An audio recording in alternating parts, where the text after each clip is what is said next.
Hey everyone, Tom from the Airsoft headquarters here, and welcome back to another one of our tutorial videos. Today's episode is going to be a part of a very short series of 3 different videos where we go over plate carriers, chest rigs, as well as alternative gear platforms. Now to figure out what I mean by that, go ahead and hit the subscribe button down below so you get notification when we do post that video. Now, today's episode is going to be about plate carriers and why most players are going to go for plate carriers as a startup platform. Now, as I go over everything, this is going to be strictly for the airsoft field. I kind of don't care about the real world implications since we're all just a bunch of nerds.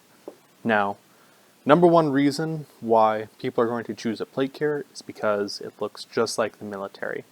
And like I said before, we're all a bunch of nerds and we want to be just like the real thing, but without putting any of the hard work into it. So a lot of people are going to go with that sort of route and copy what the military has set up.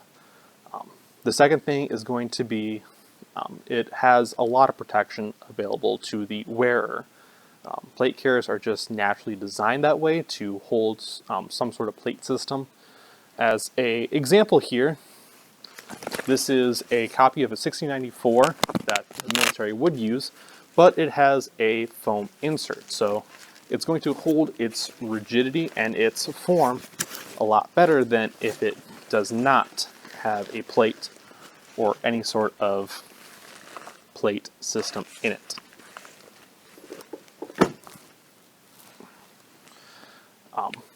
And because it covers a majority of the body, it also protects us airsofters from getting hit from BBs from the front, back, or the side. It just gives us a little bit more protection than most anything else on the airsoft market. When it does come to plate carriers as well, they give you a little bit more customization as far as how you set it up. When it comes to setting up your plate carrier, always go with the route that is going to be set up for your personal preference.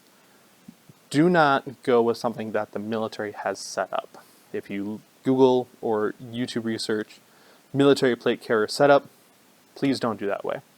As far as airsoft field or airsoft operators or whatever weekend warrior thing that you want to come up with, name yourself, go with what works best for you. Whatever your comfort level is so that you can be the most effective and efficient for yourself as well as your teammates. Another good reason why people would pick up plate carriers, at least up here in northern state of Wisconsin, is because plate carriers are a very good insulator.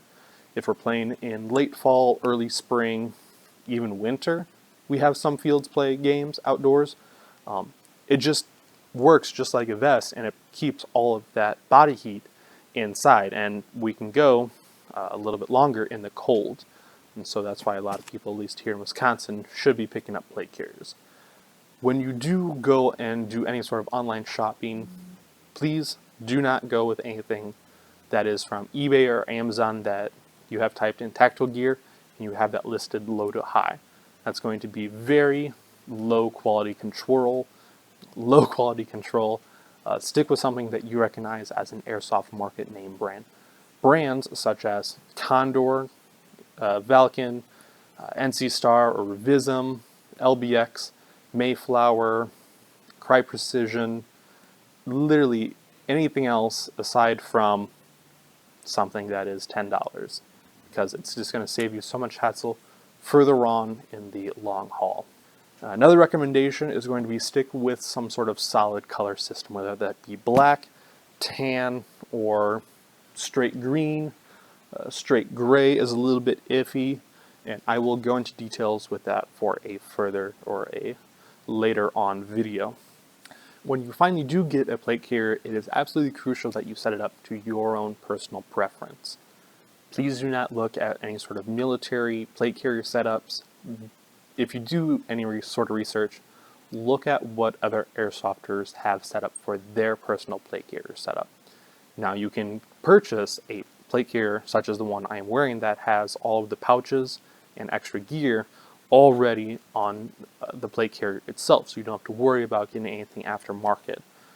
All of these are going to be easily removable thanks to the Mole webbing that is on here.